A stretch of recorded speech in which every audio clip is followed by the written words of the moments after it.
Hey everybody, today I'm going to show you how to set the printing defaults for a Sharp copier on a Windows computer. So to start, let's go ahead and search for our printers and scanners, and we'll go ahead and open up that option.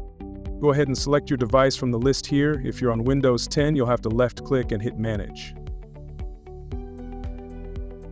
And then you're going to go ahead and hit Printer Properties and then Advanced. If the driver is installed with administrator rights, you'll see here that it's grayed out. So you'll need to come back to the General tab and hit Change Properties first, and then input that administrator information there. Right, we're going to come back to Advanced, and we're going to go down to Printing Defaults, and here's where you can set all of your options for the copier. You'll see options for color, two-sided, which tray you want to pull from, and more.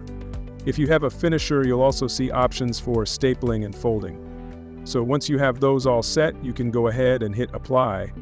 Also, if you want to have specific job setting as a preset, say you do a lot of booklets or a lot of specific printing that needs to come from one tray, you can set all of your options.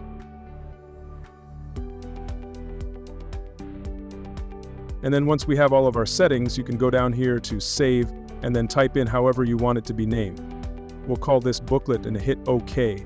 And now every time when you go to print, you can choose this from the favorites and it'll have all the same settings saved for you. All right, thanks so much for watching. Have a good one.